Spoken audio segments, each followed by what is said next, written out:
देख रहे हैं अनोखा पोस्ट। पिछले 4 दशकों से विकास से अछूता बिहार अब शायद प्रगति के पथ पर आगे बढ़ रहा है। मुख्यमंत्री नीतीश कुमार के एक भाषण से यह मुद्दा भी चर्चा में आया कि क्या इस राज्य को विशेष राज्य का दर्जा दिया जाना चाहिए।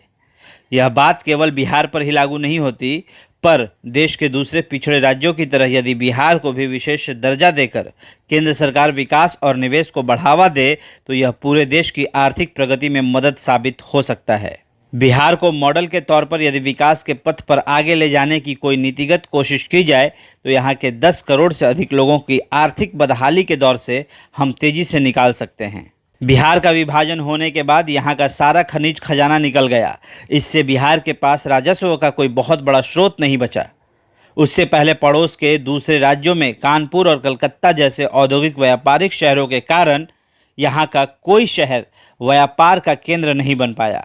लेकिन बिहार के जो सांस्कृतिक और ऐतिहासिक संपदा विरासत में मिली है, उसके बल पर वह देश का सबसे समृद्ध राज्य बन सकता है। बिहार के बौद्ध स्थलों को यदि बैंकॉक के बौद्ध स्थलों की तर्ज पर पर्यटन केंद्र बनाने की ही नीति केंद्र सरकार का पर्यटन मंत्रालय लागू करे तो इससे केवल बिहार ही नहीं बल्कि पूरे देश में पर्यटकों की संख्या में कई गुना इजाफा हो सकता है।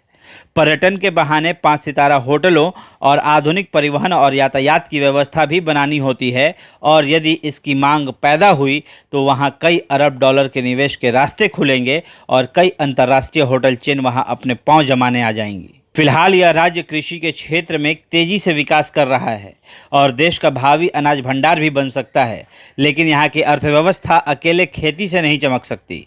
इसके लिए पर्यटन और कुछ दूसरे किस्म के व्यवसायों को बढ़ावा देने की योजना लागू करनी होगी। केंद्र सरकार ने यदि बिहार को विशेष राज्य का दर्जा देकर प्राथमिकता के तौर पर पर्यटन के विकास पर विशेष ध्यान दिया तो इससे पूरे देश का भविष्य चमक सकता है। बिहार को विशेष राज्य का दर्जा मिलना चाहिए, यह उसका जन्मसिद्ध अधिकार है। लेकिन बिहार के मुख्यमंत्री नीतीश कुमार का यह कहना कितना सही है?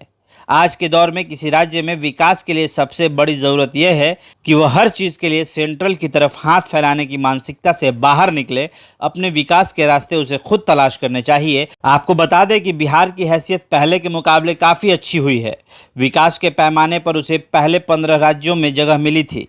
अपने राज्य के विकास के लिए उन्हें इस ओर खास तवज्जो देनी चाहिए कि औद्योगिक क्षेत्र में इन्वेस्टमेंट के ज़्यादा से ज़्यादा अवसर तैयार करें, औद्योगिक घरानों को अपनी तरफ आकर्षित करने की कोशिश करें।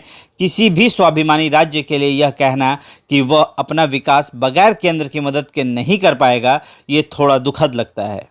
हमारे देश में विशेष राज्य का दर्जा दिए जाने के लिए अब तक जिन राज्यों को चुना गया था उनकी हालत अरुणाचल, असम, हिमाचल, जम्मू कश्मीर, मणिपुर, मेघालय, मिजोरम और नागालैंड जैसी रही है।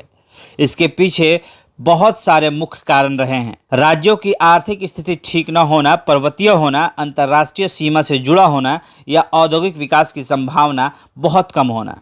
जहाँ तक बिहार का प्रश्न है, यह ठीक है कि वह नेपाल सीमा से जुड़ता है, लेकिन उसकी आर्थिक हैसियत अब पहले जितनी कमज़ोर भी नहीं रही। बिहार से बाहर के राज्यों के राजनेता भी इस मामले में उनका विरोध इसलिए नहीं करेंगे कि वोट की राजनीति भला कौन नहीं करना चाहता।